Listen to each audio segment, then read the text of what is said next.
အချိန်မီပောက်ကွဲသွားနိုင်တဲ့အရှိအလဲပိုင်းရန်ပုံကြီးအမေရိကန်နဲ့အီရန်တို့ရဲ့နောက်ဆုံးရအစည်းအဝေးကျင်းပမှုများကမ္ဘာတတိယစစ်ပွဲကြီးရဲ့အစပြုခြင်းဟာအရှိအလဲပိုင်းကနေစတင်တော့မှာလား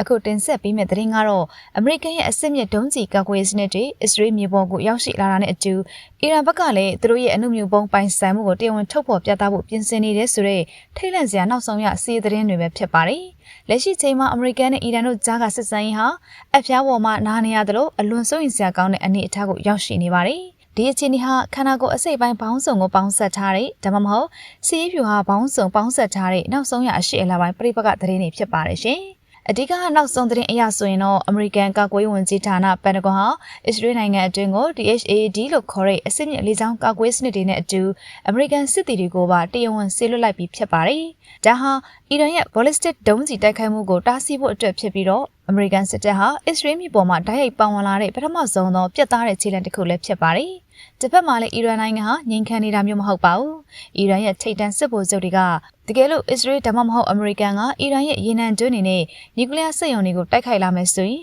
သူတို့ဘက်ကလည်းပုံမပြင်းထန်တဲ့တုံ့ပြန်မှုတွေလှုပ်ဆောင်သွားမယ်ဆိုပြီးသတိပေးထားပါတယ်။အထူးသဖြင့်ကမ္ဘာရေနံတင်ပို့မှုရဲ့20%ကျော်ဖြတ်တန်းရာဟော်မုတ်ရေလက်ကြားကိုပိတ်ပစ်မယ်ဆိုတဲ့ချိန်ချောက်မှုကတော့ကမ္ဘာစီးပွားရေးအတွက်အကြီးမားဆုံးအိမ်မက်ဆိုတစ်ခုဖြစ်နေပါတယ်။စီးရဲကျွမ်းကျင်သူတွေရဲ့အဆိုအရအီရန်ဟာသူတို့ရဲ့ရိုးရာလက်နက်တွေထက်ပိုမိုအားကောင်းတဲ့နျူကလ িয়ার မူဝါဒကိုပြောင်းလဲဖို့စဉ်းစားနေတယ်လို့လည်းသိရပါတယ်။တကယ်လို့အီရန်ကနျူကလ িয়ার လက်နက်ပိုင်ရှင်ဖြစ်လာမယ်ဆိုရင်အရှိအလဲပိုင်းရဲ့စီးဟန်ချက်ကလုံးဝပြောင်းလဲသွားမှာပါ။ဒီကြရကြောင့်ပဲအမေရိကန်ရဲ့လေယာဉ်တင်သင်္ဘောအုပ်စုတွေဟာအာရပ်ပင်လယ်ပြင်အတွင်းမှာအသစ်အနေအထားရောက်ရှိနေကြတာဖြစ်ပါတယ်။ဒါပြန်လက်ရှိစစ်ပွဲဟာလက်နက်ချင်းတင်မကပဲ AI နဲ့ drone စစ်ပွဲအဖြစ်ပါကူပြောင်းနေပါတယ်။အီရန်ကြောထောက်နောက်ခံပြုဟူသီအဖွဲ့တွေရဲ့ drone တိုက်ခိုက်မှုတွေကြောင့်ပင်လယ်နီအတွင်းကကုန်သွယ်ရေးသင်္ဘောလိုင်းတွေဟာလမ်းကြောင်းပြောင်းနေရဆဲဖြစ်ပါတယ်။ဒါဟာမြန်မာနိုင်ငံလိုနိုင်ငံတွေအတွက်လောင်စာဆီဈေးနှုန်းနဲ့ကုန်ဈေးနှုန်းတွေကိုတိုက်ရိုက်ရိုက်ခတ်နေတဲ့အဓိကအကြောင်းရင်းလည်းဖြစ်ပါတယ်။တန်တမန်ရေးအရာကြည့်မယ်ဆိုရင်တော့ကုလသမဂ္ဂနဲ့ဥရောပနိုင်ငံတွေဟာဒီစစ်မီးကိုငြိမ်းသက်ဖို့ကြိုးစားနေကြပေမဲ့